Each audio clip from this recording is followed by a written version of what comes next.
The beginning of the film tells about the war in China. Once upon a time, a general united the whole kingdom. Over time, he turned it into an empire. In Chinese historical records, he is remembered as the first emperor. He was a mighty dragon emperor, not just ordinary army general, that possesses unique abilities and powers. This emperor was responsible for starting civil wars as well as many other wars. And in order to win them over, this emperor constructed the Great Wall of China. He was an expert in the strategy that the Chinese believed to be the most effective. During this time, he gains mastery over all living things, including water, fire, metal, and wood. He ruled over the kingdom with absolute authority. And apart from that one thing, he had no other worries or concerns. That was it. It was the final stage. He was concerned that after he had passed away, someone else would inherit his entire fortune and empire. And because he did not desire this, he called a witch. He asks her to tell him how he can become immortal and live forever. The witch claims she doesn't know, but she can let him know where he can find out this information. He sends the witch to a building with a man named Ming. He sends a second man because he likes the witch. So he kept an eye on her along with Ming. He could see that no one could touch the witch. Later, the witch is revealed, and an oracle bone is discovered. The emperor can be immortal with the use of these oracle bones. However, the plot takes a turn when the witch begins to like the man who'd come with her, Ming. The other man tells the emperor about this, and the emperor grows angry. However, he can't do anything because she knows the oracle bone's secret. Later, when she approaches emperor, he replies, if she casts a spell to make him immortal, he'll fulfill the wishes of the witch. The witch tells that she likes Ming and desires to spend her all life with him. The emperor becomes angry after this, but he controls his temper. He then instructs her to begin chanting the spell. The emperor couldn't understand the language she was reciting in. The emperor claims that I am now immortal after the spell ends up. Later, he shows the witch that he had locked Ming.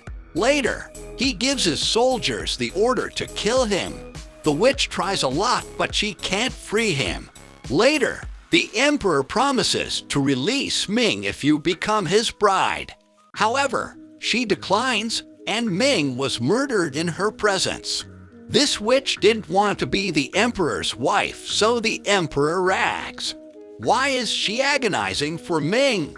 The emperor tries to kill her as she flees for her life. We see the emperor behind, whose eyes were streaming with dust. He calls the witch and approaches her. What have you done with me? He inquires. She informs him that because of my curse, you and your troops will turn into mummies. And eventually, his entire army turns into clay. The emperor and his troops are still buried in the earth with their tail. The current scene is revealed afterward. A man was seen who lives with his wife. He was fond of collecting antiquities. His wife informed him that their son had not spoken to them in a while. He may be busy with his studies. Their son is named Alex. Later, we see Alex and his professor found the emperor's tomb. They witness the soldiers' mummy underground. Because of the witch's curse, they have all turned into mummies. Alex was shocked to see. They initially noticed the army mummies, but after finding for a while they find the mummy of the emperor. We later witness a girl there attacking Alex. Additionally, Alex fights back, and the girl flees from there. Later, we see Alex's parents. They have been given a duty by the British government to deliver Eye of Shangri-La to China once more. They think this is China's prized treasure and very valuable. They traveled to China in order to return the Eye of Shangri-La. After arriving, Alex's mother runs into Alex and her brother. Alex kept his parents at a distance. He feels his parents don't give him enough time. He doesn't talk to his parents properly. He was upset with his parents. Hence, Alex's mother tells his husband, "We've discovered a lot of priceless items. However, we have lost the most precious thing we have, our son. We must put in a lot of effort and dispel whatever misconceptions he may have about us. We must pour our love into his heart." Later, Alex is shown showing his parents the tomb he found. His parents are delighted to notice that. As they collaborate, Alex's professor also joins in. The parents of Alex congratulate him on a job well done by both of you. However, the professor informs Alex's parents, "You possess a priceless item that is connected to our work." It denotes that he was referring to the Eye of Shangri-La, that Alex's parents have come to China to return. Alex's parents smiled and gave him the Shangri-La to him. As a result of their faith in the professor, they learn later that this professor tricked Alex's parents as well. He was a member of the military and was acting in accordance with a general's orders. The general also arrives, and the professor gives Eye of Shangri-La to him. "You can't take this," Alex's mother warns him. "This is the possession of the Chinese people. We have come here to return this." When the general asks Alex's mother to open it, but she refuses. The general thinks that the emperor is the only one who can save China. With the aid of Eye of Shangri-La, he seeks to bring the emperor back to life and to lift the witch's curse. The general takes the Eye of Shangri-La, which has magical water, and with that water, he brings the emperor to life. The emperor was pleased with this general as soon as he awoke. He kills Alex's professor because he was dissatisfied with him. Alex knows that the emperor must be stopped, because instead of saving China from disaster, this ruler will destroy it. He will exploit people and rule over them. Alex now holds the key to the future of the world. He now gets the help of the girl who attacked him when he first found the tomb, and her name is Lin. Alex attacks the emperor with her help. The emperor runs after Alex, and Lin fight him. Alex is informed by Lin that she has a weapon by which she can kill the emperor. She claims to have a cursed dagger when he asks about the weapon. That is the only weapon by which the emperor can be killed. Alex departs for Shangri-La with Lin and his parents.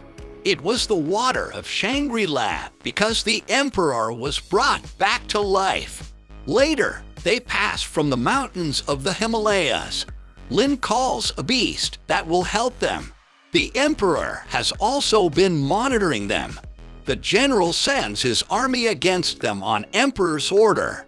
They can't fight that army, so the creature called by Lin fights the army. The emperor hurts Alex's father during all of this, and he gets seriously hurt. He also requires assistance. This group is currently being led to the witch, that the emperor and his army was cursed. Later, the group learns that she is the same witch, his daughter.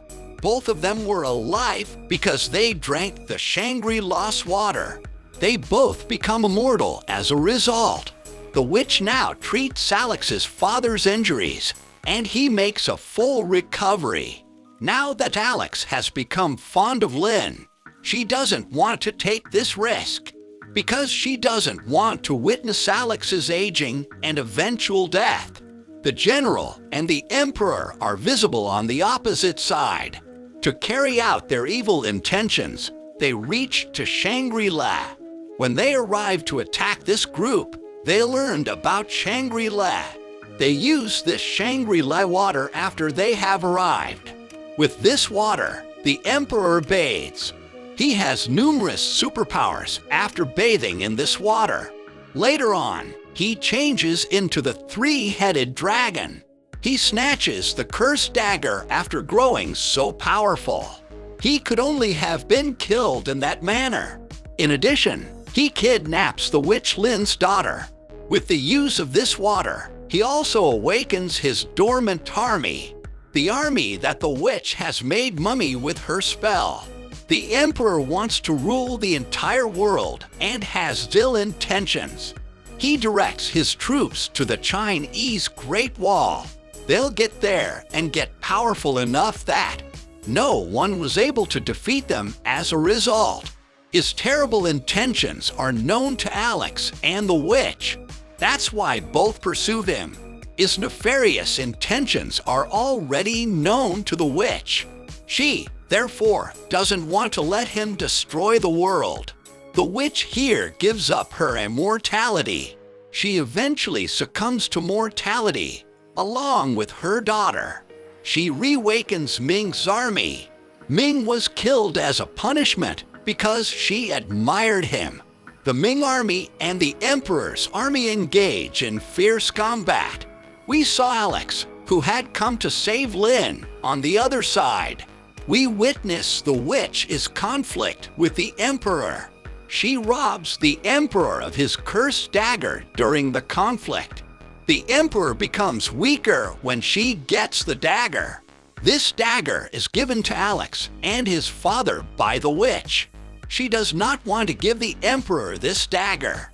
The emperor's life was now in danger because Alex and his father were in possession of the cursed dagger, and with its aid, he might be killed once more.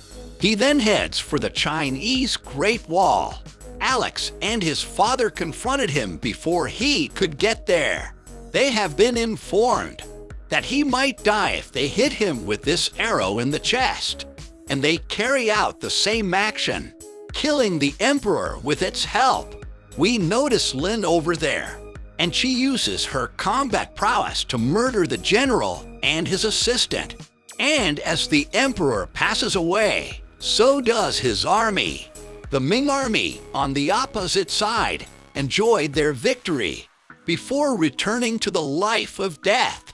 We observe Alex and Lin, who will live together for the rest of their life. On the other side, the brother of Alex's mother takes this Shangri-La far away, with the expectation that no mummy would exist there. Now we come to the conclusion of the wonderful movie story, which is a happy one.